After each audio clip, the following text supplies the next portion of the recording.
Hermanos, bendito sea el nombre de Jesús.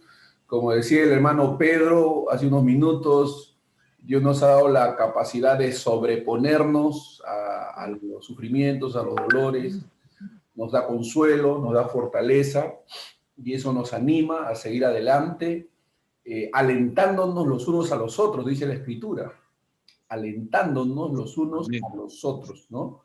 Animándonos en medio de las situaciones que nos está tocando vivir.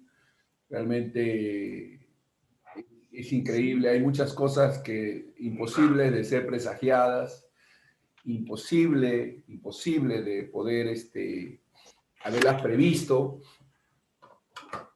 Lo que está pasando no tiene precedentes, es algo sui generis, porque lo menos que imaginábamos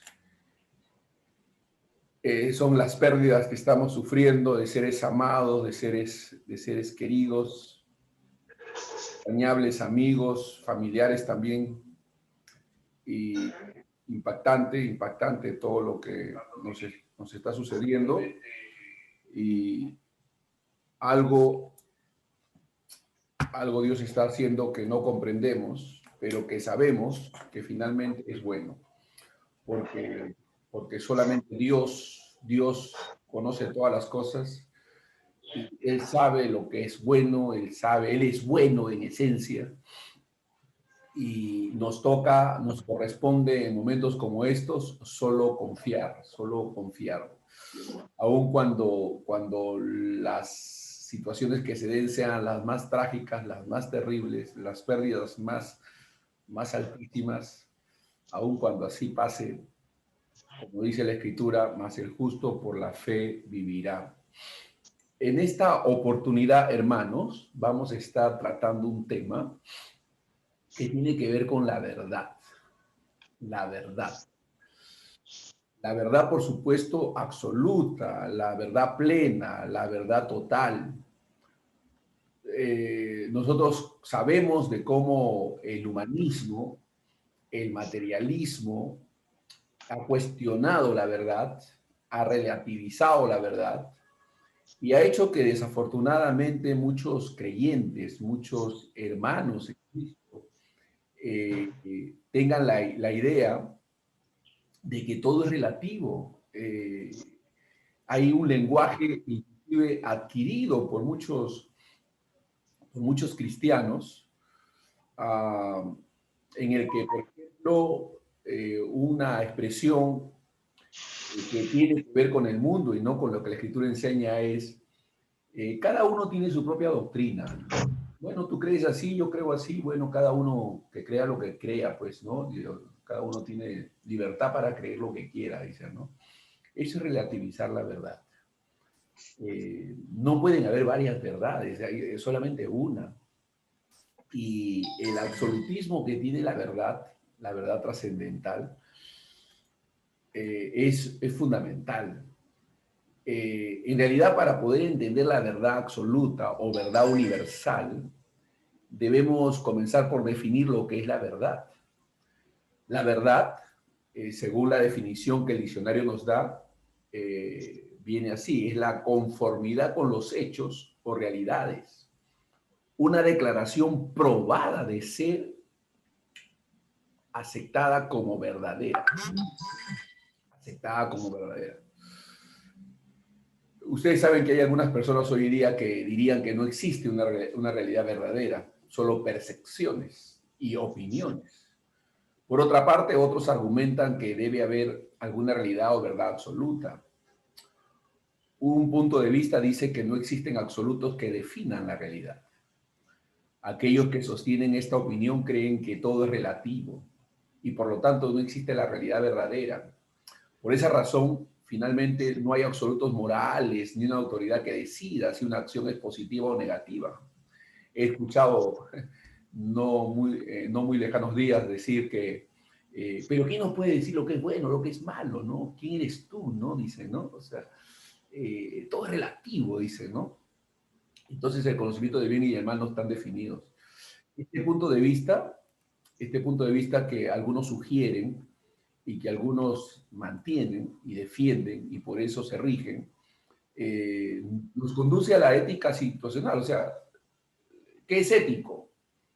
Depende de la situación, dicen, ¿no? Ética situacional es lo que se enseña ahora, ¿no? Depende de con quiénes, cuándo, dónde, entonces todo relativo.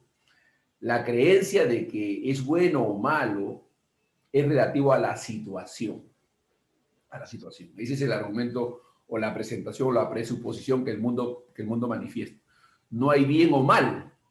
Por lo tanto, lo que se siente o parece correcto en ese momento y en esa situación es correcto.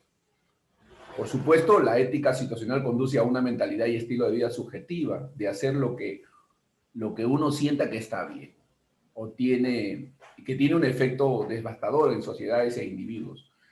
Esto es posmodernismo en realidad. Crean una sociedad que considera todos los valores, creencias y estilos de vida uh, igualmente válidos. Pero hay otro punto de vista que cree que sí existen las realidades absolutas. Este es el punto de vista cristiano, esta es la cosmovisión cristiana, ¿no? Que existen realidades absolutas o criterios que definen lo que es verdad y lo que no es. Por lo tanto, las acciones pueden ser determinadas como correctas o equivocadas por la forma como se miden estos criterios absolutos. Ahora, podemos imaginarnos el caos que habría si no existieran los absolutos ni la realidad, ni esas realidades. Toma, por ejemplo, la ley de la gravedad, por ejemplo. Si esta ley no fuera un absoluto, no podríamos estar seguros de que podríamos estar de pie o sentados en un solo lugar hasta que decidiéramos movernos. O sea, hay una ley absoluta. No, hay cosas que son relativas, pero no todo es relativo, ¿no? Entonces, este conocimiento de la verdad es fundamental. Lo que nosotros como creyentes debemos asumir es que existen verdades absolutas, realidades eternas, absolutas. Por supuesto, es el resultado de tener una mentalidad, un corazón teísta, ¿no? Que cree en la existencia de un Dios, de un diseñador, de alguien que hace las cosas con propósitos. Entonces, negar la verdad es un peligro, es un riesgo, y no conocerla es peor, ¿no? Entonces, desde el punto de vista espiritual, el relativismo lo que resulta es una confusión religiosa, ¿no? No es algo verdadero y hay que rechazarla, ¿no? Esa negación a la verdad. Entonces, vamos a ver algunos conceptos filosóficos, éticos que se han ido desarrollando a lo largo del tiempo y que en realidad son ajenas a los principios divinos, pero contrastándola con lo que es la verdad. Vamos a meditar en lo que es la verdad absoluta, lo que es correcto y lo que no es. Vamos a compartir una visión clara de lo que esto significa y mirarlo a la luz de lo que las escrituras nos enseñan. Entonces, voy a poner este video para irlo meditando, considerando en la medida que vaya avanzando y vamos a estar estudiando estos conceptos. De la vida.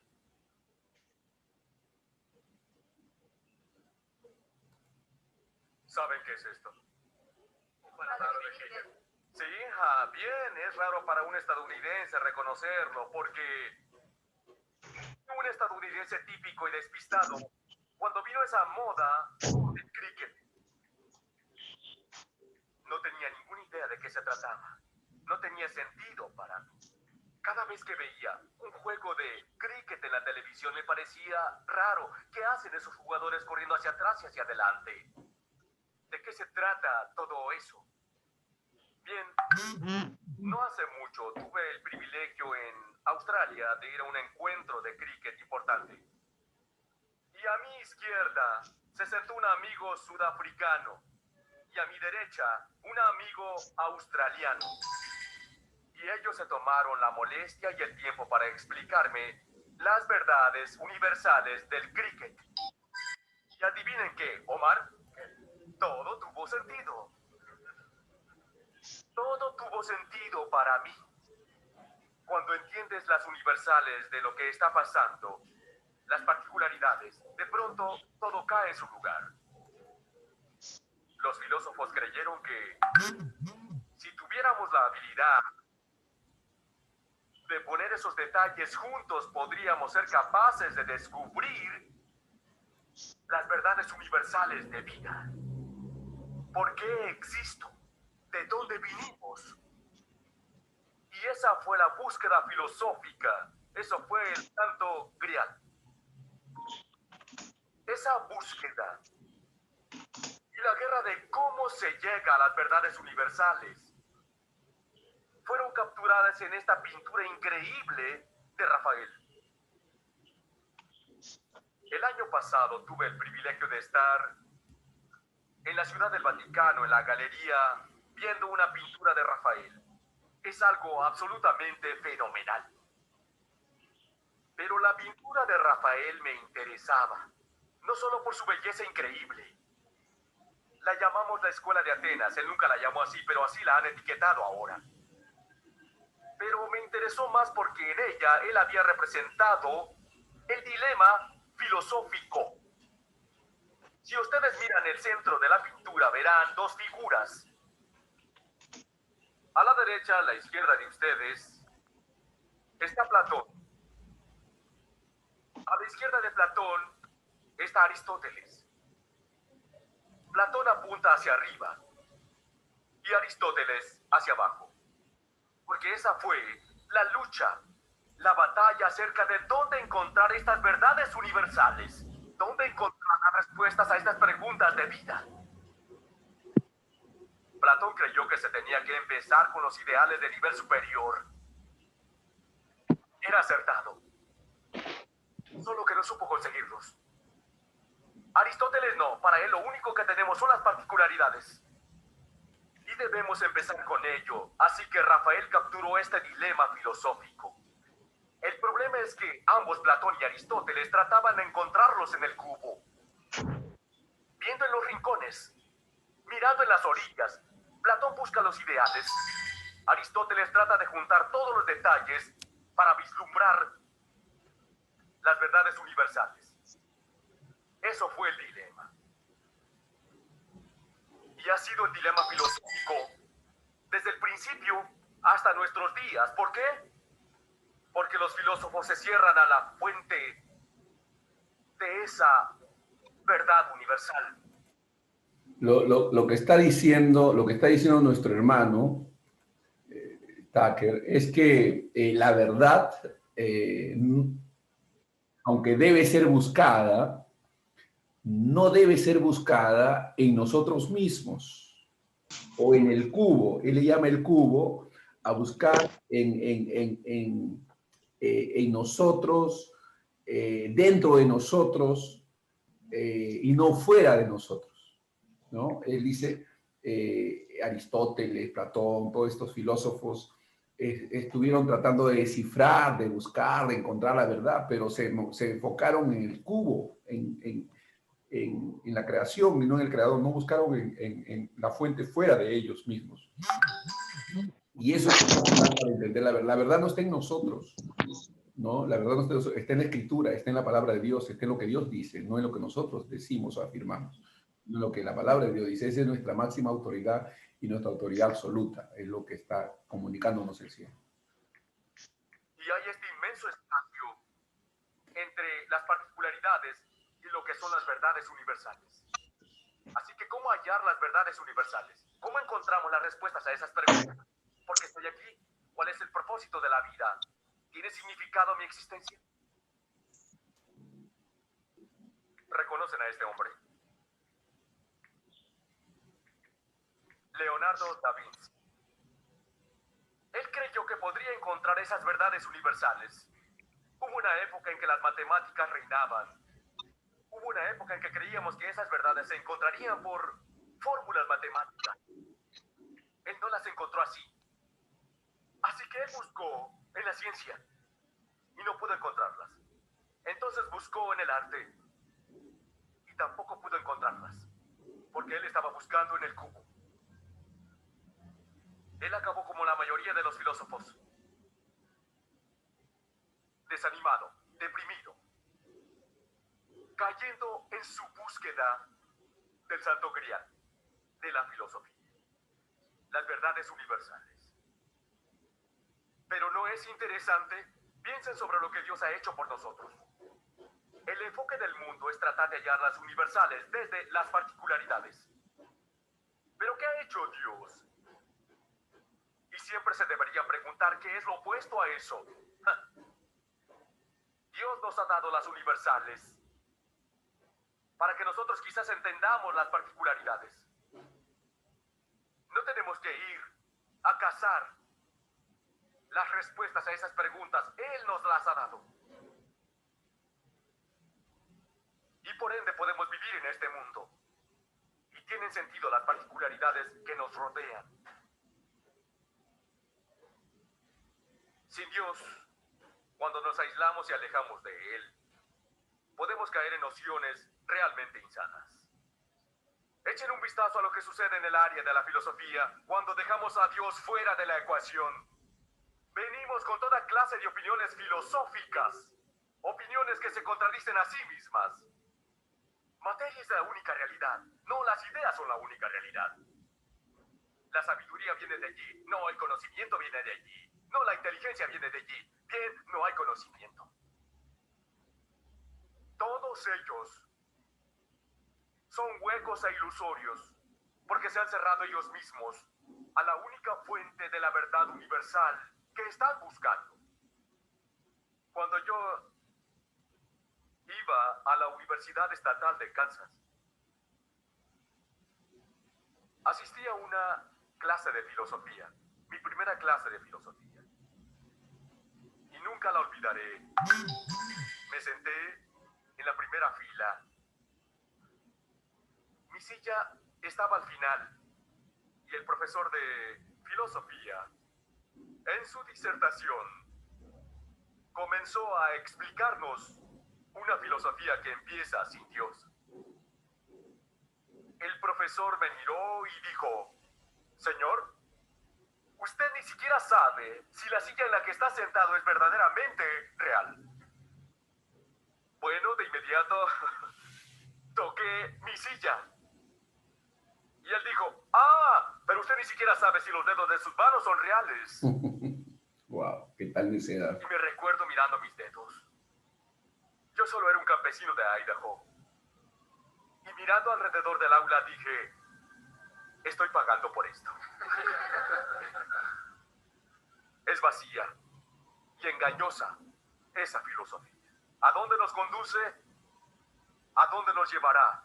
Bueno, no nos llevará a las respuestas universales.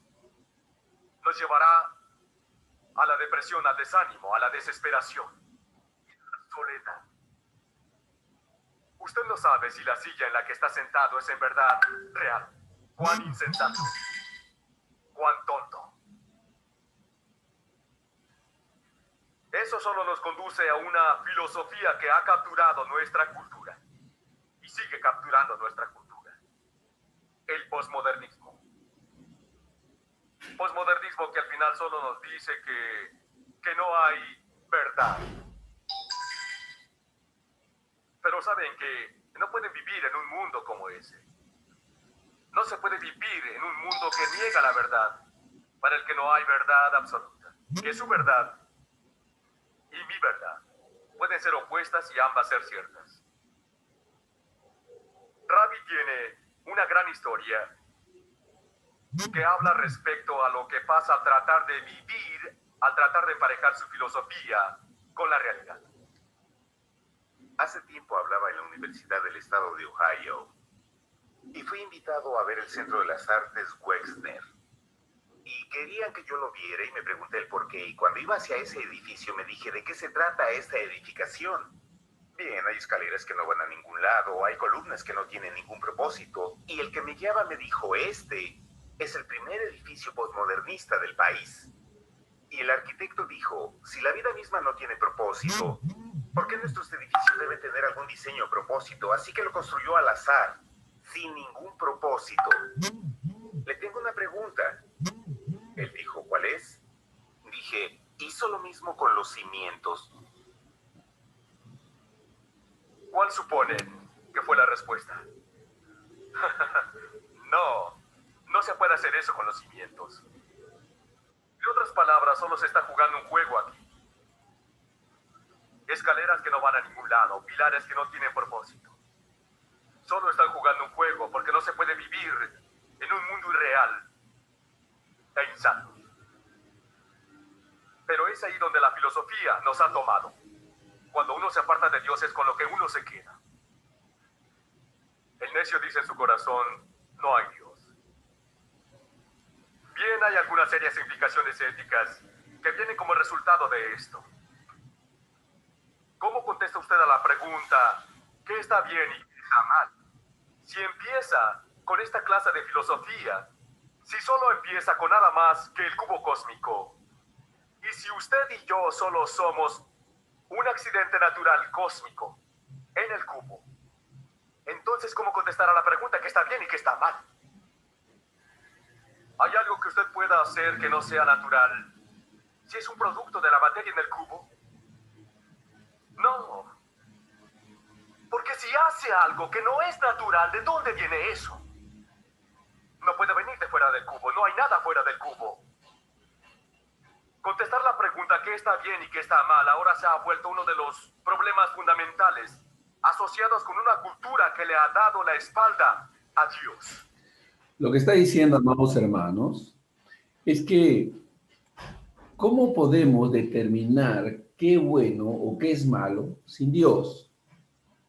Porque Dios es un Dios moral, Dios es legislador.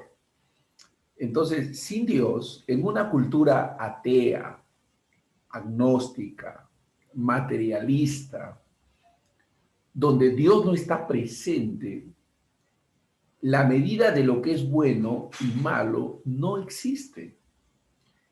Y nosotros tenemos muchos intelectuales, profesionales, que han salido de una escuela que establece o mantiene estos presupuestos, estas estructuras de enseñanza erróneas en la que Dios no está presente. Debatir con ellos y decirles, pero esto está mal o esto no es así, es perder el tiempo, porque ellos tienen un fundamento que relativiza todo. O sea, no existen verdades absolutas. Desafortunadamente, nuestras universidades están formando a nuestros hijos y a las nuevas generaciones en esa línea de pensamiento, donde Dios no está presente. Esa gente llega a ser profesional, intelectual, y es parte de la sociedad. Algunos son profesionales, otros son pues, políticos. Pero fíjese, este tipo de personas gobernando una nación, donde lo que es malo y bueno está relativizado. Por eso es que pueden hacer lo que hacen, caer en una serie de acciones de corrupción, evadir la justicia, ¿no? Comprar sus libertades y no tener ningún sentido de juicio o de conciencia que les haga ver que está mal, porque sus paradigmas, sus pensamientos están establecidos sobre conceptos relativos. Sí, Dios. Ese es nuestro reto, ese es nuestro desafío y esa es nuestra responsabilidad. Esto nos lleva a la segunda columna de la ética, qué es correcto, qué es incorrecto, quién hace las reglas. De hecho, si esta es su filosofía, le diré cómo se hacen las reglas. El poder define lo correcto. Ya sea que este poder esté ligado a la fuerza de un individuo o al poder de sus armas, como también podría solo depender del 51% en una votación. Esto es lo único que queda. Así que, ¿cómo contesta el mundo a esa pregunta? ¿Cómo puede contestar a esa pregunta? ¿Qué es correcto y qué no lo es? Bueno, ¿cómo determino lo correcto de lo incorrecto? Bien. Según como lo miren. ¿Cómo lo podemos explicar? Por los pros y los contras, supongo. Como lo hago, solo ya lo sabes. Lo que para algunos es correcto, no lo es para otras personas. Yo pienso que es la manera en que uno fue educado. Creo que en parte es lo que mis padres me inculcaron del bien y el mal. Determino si algo es correcto o incorrecto En base a si lo haría frente a la presencia de mi madre. Creo que esto es clave para la verdad. Si mi mamá estuviera en la habitación, yo no haría nada incorrecto o lo haría muy rápido. Creo que hay un reloj interno que diferencia entre bueno y malo. El hombre es gobernado por la fuerza o por la voluntad de su propio corazón. Engañar a la esposa con el adulterio no es buena idea. Si hace cosas malas, usted no será querido. Yo siempre juzgo por mi religión primero y entonces veo si es correcto o no. Como universalista unitario, al ser una tradición religiosa sin denominación, no tenemos una doctrina fija a la que acudir para buscar una respuesta específica. Matar personas a sangre fría no es buena idea en una sociedad civil, ni hurtar es buena idea. Codiciar o envidiar no es buena salud mental, pero es cierto que hay cosas valiosas derivadas de los 10 mandamientos. Quizá consultemos algunos escritos de la Biblia hebrea o del Nuevo Testamento o los sutras de Buda. Quizá consultemos el Corán, quizá a Tao de Jin del taoísmo. Todos ellos quizás sean las fuentes autorizadas. No creo que puedan decir si algo es definitivamente correcto o incorrecto. No puede haber dos leyes contradictorias sobre el universo. Si hacen algo y se sienten culpables después, supongo que para ustedes podría significar que era algo malo. No todo el mundo juega con las mismas reglas, ¿comprende lo que digo? Es la forma en que vivo y no me importa si otros no concuerdan conmigo. Es mi opinión y es la manera en que vivo. Y si no les daña, déjenme, así es como soy. Debe haber alguna ley. Sin ella habría anarquía.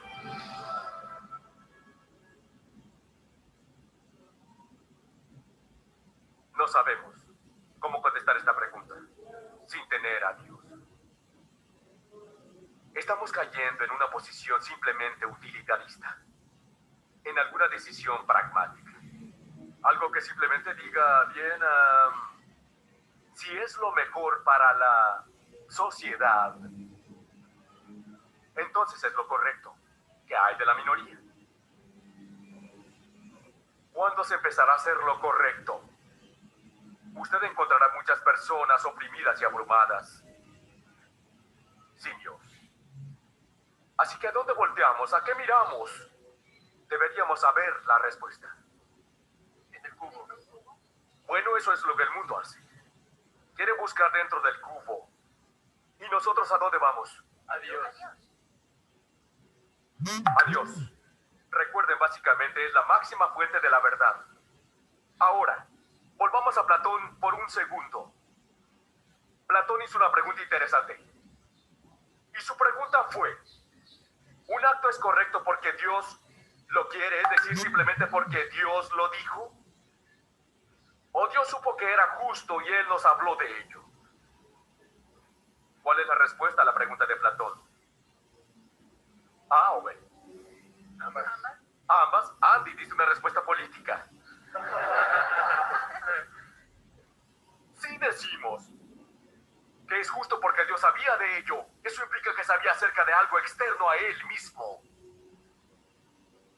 Si decimos que tiene razón solo porque Él lo dijo, entonces quizá sigamos a William de Ockham. Estoy seguro que conocen a William de Ockham, ¿o no?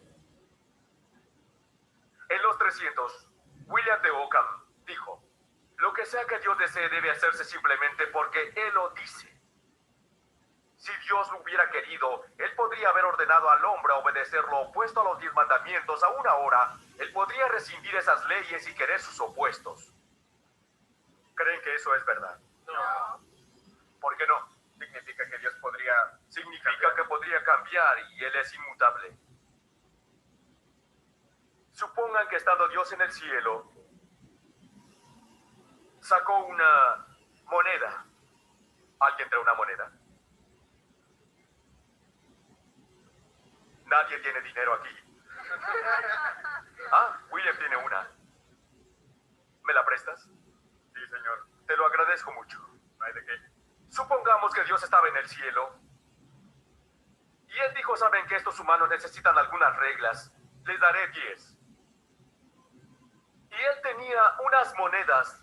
Y en una, Él había escrito en una cara, mentir es malo. Y en la otra cara puso, mentir es virtuoso. La lanzó y al caer la cara decía, mentir es malo. Escríbelo, Moisés. ¿Por qué mentir es malo? Porque nada trabaja cuando se miente. Nada funciona. Esa es una razón práctica. Dios no miente. ¿Qué dijo? Dios no miente. Porque Dios no puede mentir. Este no es un asunto práctico. Mentir está mal porque eso va en contra de la naturaleza de Dios. Este es un punto muy importante que a veces los creyentes no suelen meditar. A ver, Dios hace las cosas buenas porque esas cosas son buenas o porque Él es bueno. Esta es una pregunta muy importante e interesante. Dios hace las cosas buenas porque sabe que son buenas, porque eso es bueno para Él, o porque Él es bueno. Tiene que ver con Él, porque Él es bueno. Es decir, Dios es la bondad misma.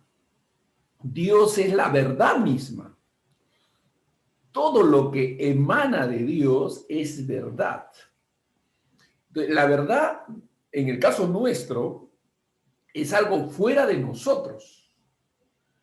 En el caso de Dios, es algo que emana de Él mismo, porque Él es verdad.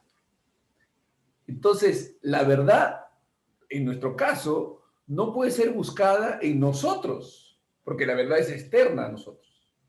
Pero tampoco puede ser buscada fuera de Dios, porque Dios es la fuente de la verdad. Y Dios, que es la verdad, ha revelado esa verdad a través de las Escrituras. La fuente de nuestra autoridad es Dios. Su palabra es verdad. Hay una corriente espiritualista, y yo conocí esa corriente doctrinal de una línea evangélica que habla de buscar el testimonio interior, la guía del Espíritu Santo a través del testigo interior adentro tuyo, de preguntarte dentro de ti qué sientes, qué es lo que Dios te está diciendo adentro. Pero ese es un peligro y ese es un riesgo peligroso que nos lleva a un misticismo, a un espiritualismo y a una autoconfianza, a algo subjetivo que no tiene la menor autoridad. Porque el testimonio de la verdad es externo a nosotros. O sea, ¿dónde debo buscar yo la verdad? Dentro de mí. Dice, no, pero es que yo tengo al Espíritu Santo dentro de mí. Sí, pero el Espíritu Santo que mora dentro de ti nunca va a contradecir, a ir en contra de lo que escrito está, porque el Espíritu Santo es el inspirador de las Escrituras. El Espíritu Santo es llamado el Espíritu de verdad. ¿Cómo puedes saber qué es la verdad o qué el Espíritu Santo te está mostrando como verdad? No dentro de ti, sino en la Escritura. La Escritura es la fuente. Nosotros somos columna y baluarte de la verdad. ¿Pero de qué verdad? De lo que está escrito, de lo que Dios ha revelado en su palabra. Esa es la fuente, no nosotros mismos. Hay una corriente espiritualista dentro de la iglesia que motiva a los creyentes a preguntarse, por eso salen esas profecías, esas cosas que decimos, las confesiones, los decretos, las declaraciones positivas, y todo sale de nosotros, como si nosotros fuéramos la fuente de la verdad, ¿no? Y claro, bajo la premisa de que, bueno, es que yo tengo al Espíritu Santo morando en mí y el Espíritu Santo me guía. Sí, pero ¿cuántas veces, siguiendo esa premisa, nos hemos equivocado? Un montón de veces. Lo que muestra que en realidad no es una fuente confiable. Hay que ir a la palabra de Dios. El Espíritu, Dios, el Espíritu Santo se revela a través de las Escrituras. Es la fuente de la verdad. Y esa debe ser nuestra confianza. El cubo seríamos nosotros o toda la fuente cósmica, pero no. Lo que es la fuente de la verdad es Dios, su palabra. Y fuera de Dios no hay verdad, ¿no? Entonces, Él es la fuente de la bondad, Él es la sabiduría misma. no es algo externo a Dios, emana de Dios, de Él proviene. En Dios está el conocimiento. Él no nos escribió un montón de reglas, una lista caprichosa para seguirla. Él está expresando su naturaleza. Mentir es pecado porque va contra su naturaleza y Amén. su carácter. Amén. Por eso es malo. Por eso es malo. Amén. Así que William de Ockham se equivocó. Dios no podría haberlos anulado y haber escrito lo opuesto, porque son una expresión de su naturaleza. Ahora voy a mostrarles un video y a hablar de las implicaciones de lo que pasa cuando se cierran a Dios. Este es el debate entre el Dr. William Froban y el Dr. Philip Johnson. Tuvo lugar en la Universidad de Stanford. Fundamentalmente se habló de las implicaciones de la evolución natural. Veamos esto y escuchemos al Dr. Froban. Y cuando usted fallezca, no se va a sorprender, porque estará totalmente muerto. En cuanto a mí, si yo vivo después de mi deceso, estaré realmente sorprendido. Pero al menos, iré al infierno, donde ya no tendré a esos predicadores sonrientes del domingo conmigo. Está escuchando lo que acaba de decir este filósofo humanista. Escuchó lo que acaba de decir. En una universidad donde los alumnos aplauden sus declaraciones. Este es un debate entre un agnóstico, un ateo, un humanista y un teísta, un creyente. Así que escuchemos lo que este hombre afirma. Es una aberración para nosotros los cristianos, pero para los jóvenes de nuestros tiempos es una celebración, celebran esa declaración.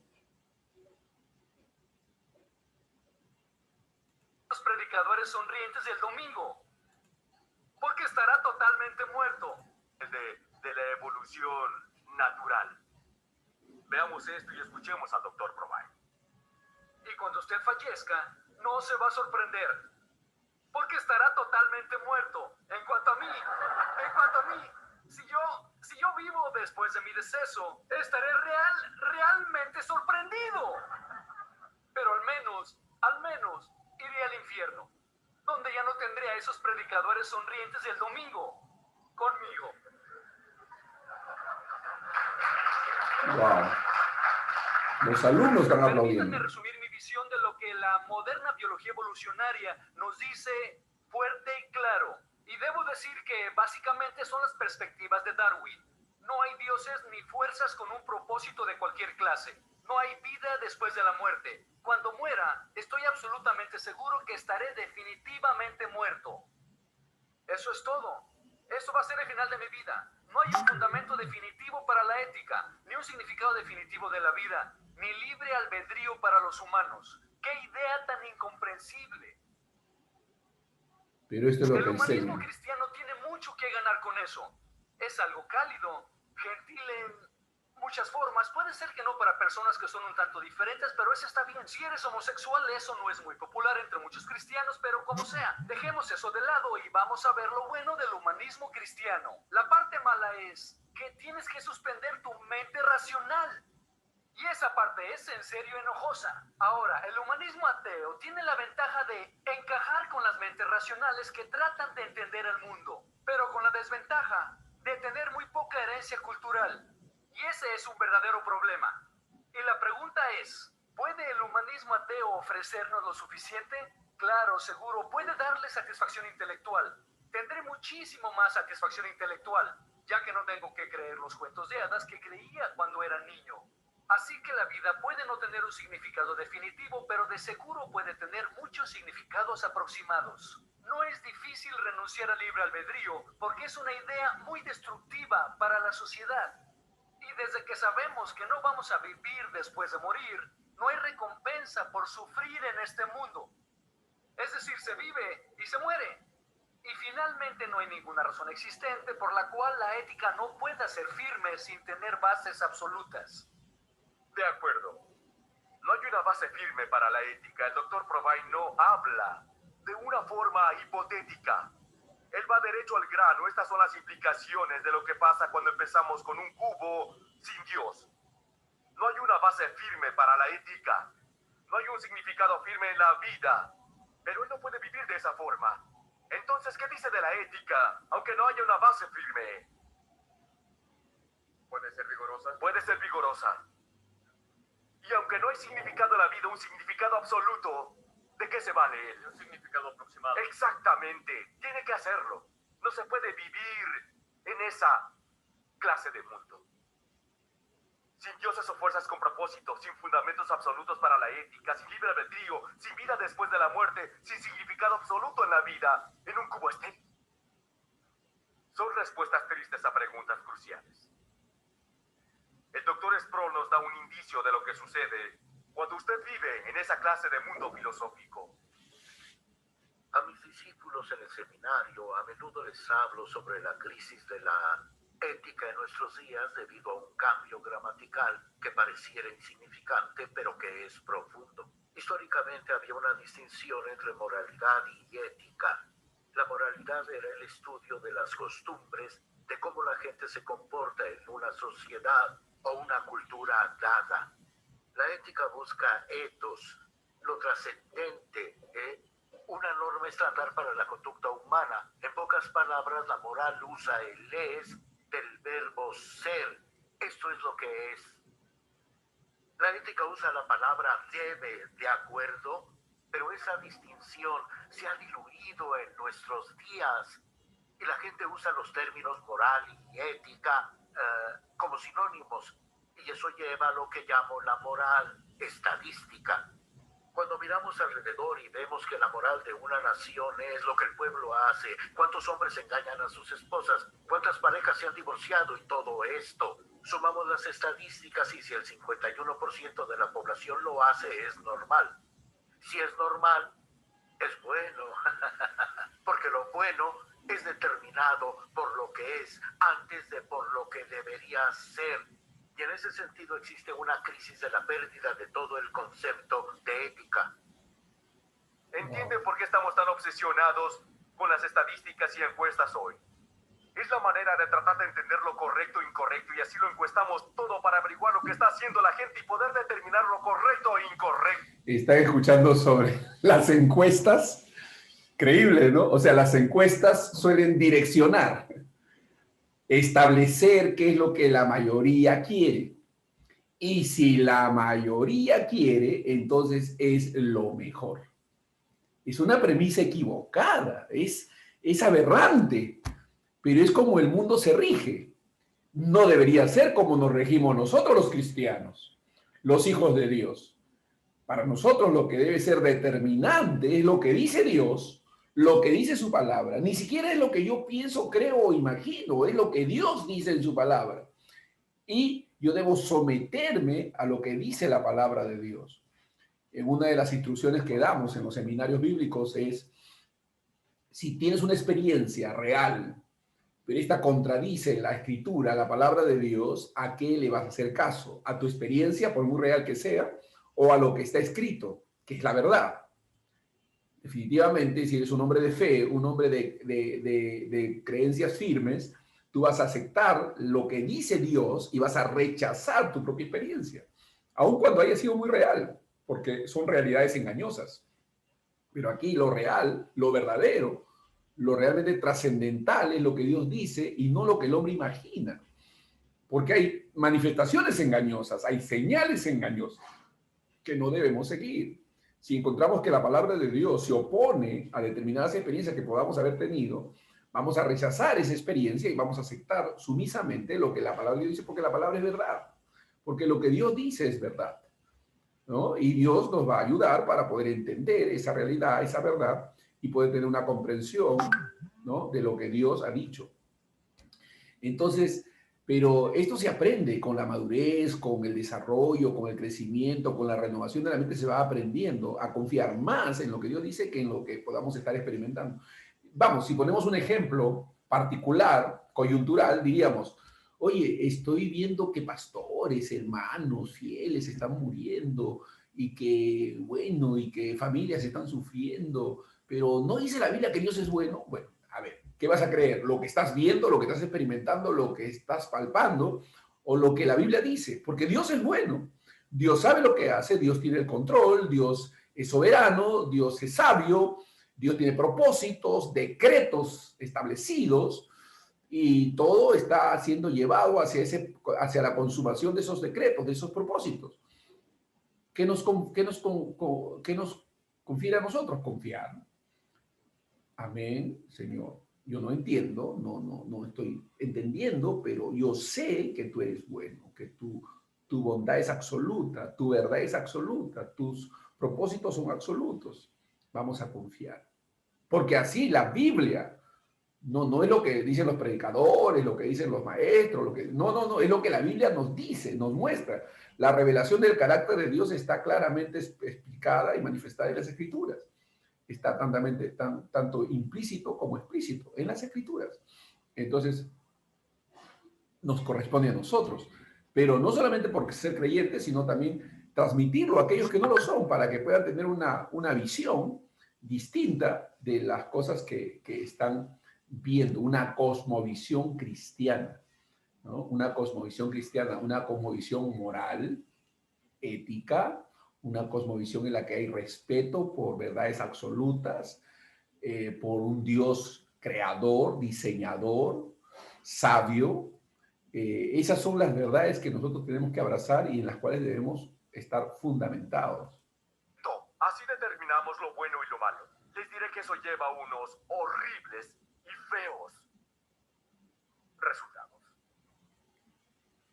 ¿Hemos sido tomados cautivos? La batalla es real. Cuida que nadie te tome cautivo. En el último estudio de Barna, al querer determinar qué porcentaje de la población de Estados Unidos tenía una cosmovisión bíblica, el resultado del estudio fue funesto. Solo 4% de la población total tenía una cosmovisión bíblica. Y cuando se clasificó en base a los creyentes nacidos de nuevo en el país, subió un anímico 9%. Solo 9% de los nacidos de nuevo. Wow. Ahí termina. Muy bien. Bueno, es todo un panorama. Todo un panorama que nos muestra la importancia que tiene, hermanos, el poder comprender, entender estas verdades fundamentales, ¿no? O sea, la verdad existe, la verdad es Dios, Dios es verdad, Jesucristo es verdad, es la verdad, su palabra es verdad, el Espíritu Santo es llamado el Espíritu de la verdad, y nosotros somos columna y baluarte de la verdad. Entonces, ese es el rumbo, el camino que nos toca a nosotros seguir. Y entender que hay un mundo infectado de filosofías, de huecas sutilezas que son promovidas por ese mismo mundo. Los colegios, las universidades están infectadas de ese tipo de creencias, de pensamientos que nosotros tenemos que rechazar y al cual nosotros tenemos que oponernos, porque la palabra de Dios así nos enseña, ¿no?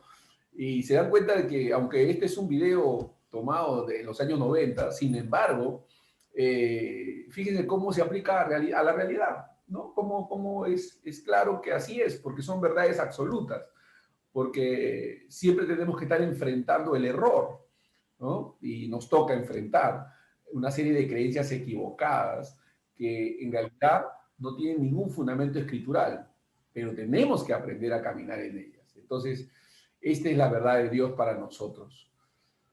Padre, en el nombre de Jesús te damos gracias, Señor, por esta palabra. Ayúdanos a comprender, entender y aplicarla